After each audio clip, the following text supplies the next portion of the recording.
Welcome back, folks, to a brand new video. Italy is one of those countries in Europe that will always be popular with tourists from around the world. So if you've never been to Italy before, here are 10 unmissable places to visit in Italy. Number 1. Sardinia. Second largest island in the Mediterranean Sea after Sicily and one of the 20 regions of Italy. Sardinia is well known as a paradise in the heart of the Mediterranean.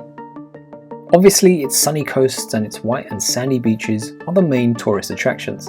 So we're talking about the most renowned towns and cities, the most characteristic islands, and of course, important sites of historical and cultural interest.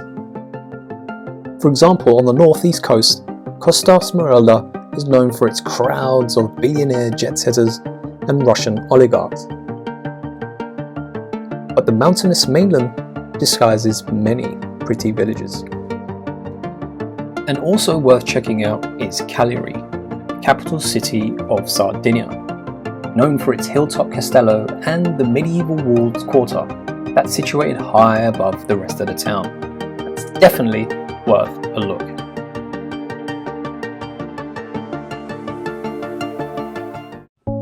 Number 2. The Amalfi Coast.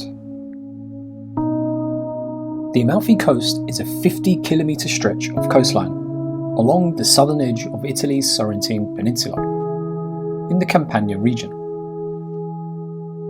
It's Italy's most celebrated coastline. It's a gripping strip of coastal mountains that plunge into the blue sea, villages and lush woodland. And there are 13 towns and villages that make up the Amalfi Coast, each with its own unique essence and its steep streets, which can all be reached by the cliffside road. While some may argue that the peninsula's most beautiful coastline is Liguria's Cinque Terre, but it is the Amalfi Coast that has seduced and inspired countless people with areas such as Ravello, Positano, and of course, Amalfi.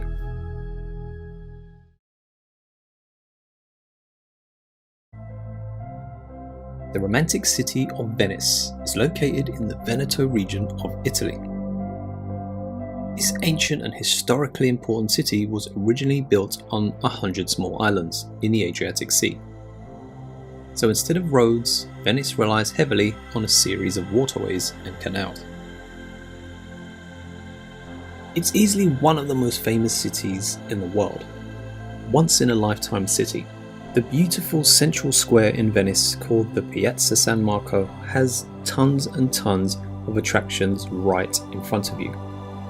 So it's easily one of the most famous cities in the world, one of the most unique cities in the world, and I highly recommend you visit now more than ever before, because who knows what's going to happen to that city in the future. So that's why it's on this list, despite the crowds.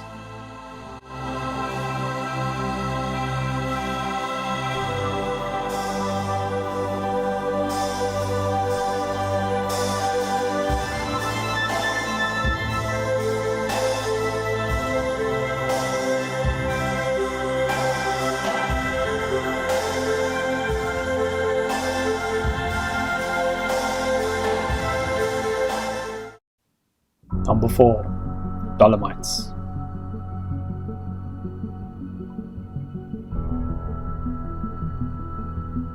The Dolomites are a massive mountain range in the Italian Alps, in northeastern Italy, stretching across the regions of Trentino Alto. The Italian Dolomites are, without question, one of the most dramatic alpine destinations in the world.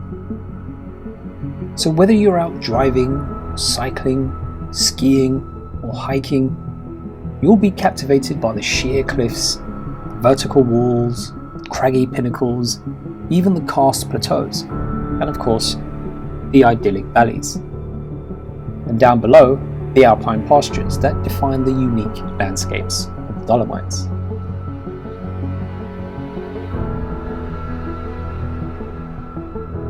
You will also see cattle grazing on the alpine pastures that's dotted with huts. And this is the contrast between the Rocky Mountains and silky meadows that makes the Dolomites so cinematic.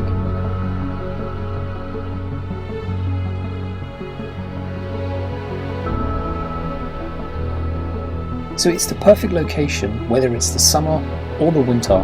There's activities for all the seasons.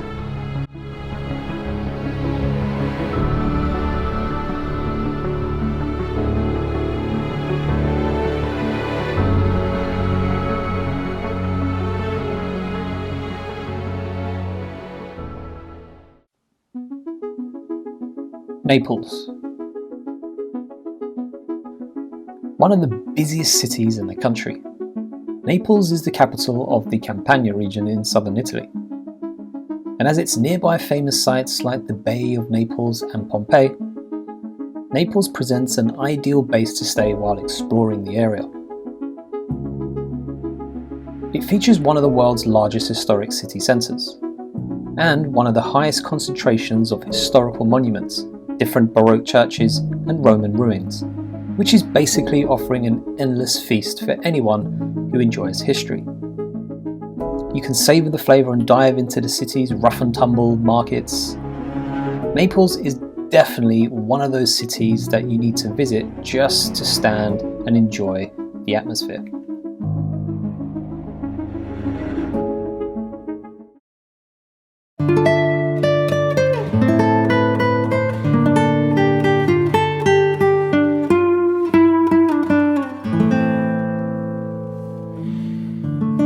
Cinque Terre is a string of centuries-old seaside villages on the rugged Italian Riviera coastline. In each of the 5 towns, colourful houses and vineyards cling to steep terraces, and the harbours are filled with fishing boats and the trattorias that turn out seafood specialities along with the Liguria's region famous sauce, pesto. It's a very popular location within Italy. For example, Manarola, with its multicoloured houses hidden high in the hills overlooking the sea.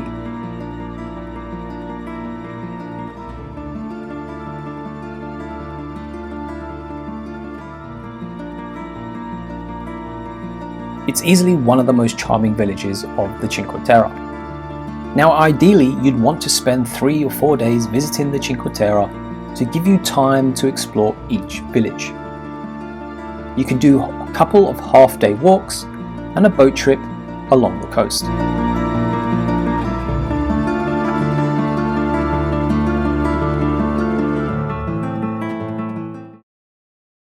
Exotic, chaotic, sultry and vibrant, Palermo is Sicily's capital and largest city.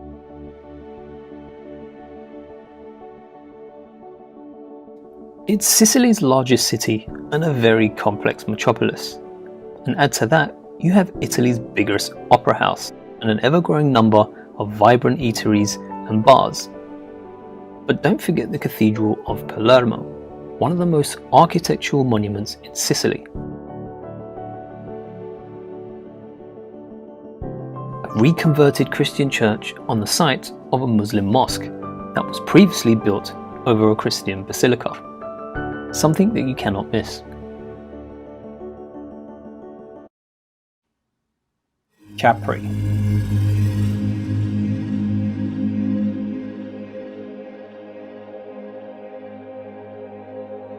A rocky island off the shores of the southern Italian region of Campania, on the southern edge of the Bay of Naples. Capri is simply beautiful. Seriously beautiful. There's barely a grubby building or untended garden around. Now it may be small, but it's the most fashionable square in the world, as some may say. But one thing that everybody agrees on, especially me, is that it's the heart of the island where, sooner or later, all of you who visit Capri will come to watch the world go by. A fashionable place for locals and visitors.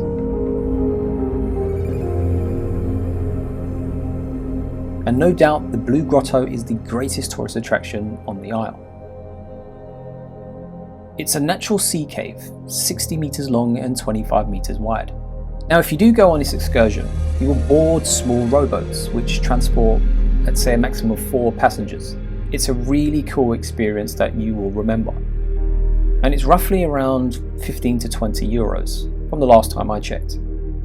But I suggest you stay in Capri overnight, as once the day trippers have left, you have the Isle all to yourself.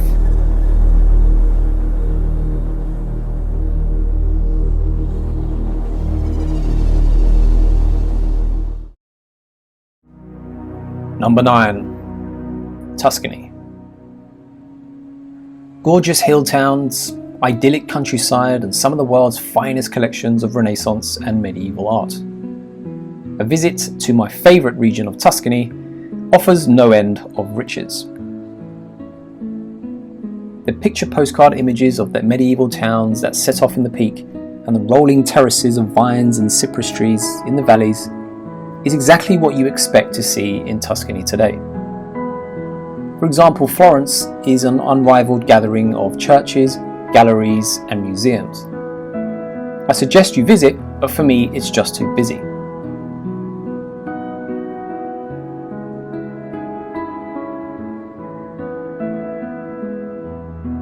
So try Siena instead, one of the great medieval cities of Europe. And equally not far from Siena are both my favourite towns of San Gimignano and Volterra. But if you do want to visit Pisa, then please make sure you visit the town of Lucca.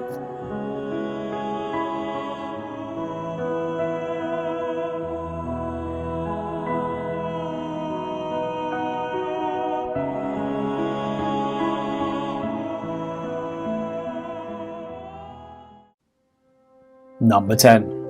Emilia-Romagna. In a region as overwhelmingly foodie as Emilia-Romagna, it's only natural that its capital, Bologna, is dubbed La Grassa, the fat one. This is the ultimate foodie destination, where you can organize a whole gourmet tour around artisan producers of, let's say, prosciutto, mortadella, and some intense balsamic vinegar, and Italy's king of cheeses, Parmesan. But in between the eating and the drinking, you have the magnificent cities of Bologna, Parma, Ferrara, and Ravenna, which boast sumptuous Renaissance palaces, medieval and Romanesque churches, and a unique artworks which can all usually be enjoyed without the queues or the crowds of Venice or the Tuscany region. Now, this region is definitely one to watch on this list, and one I will be showcasing soon on this channel.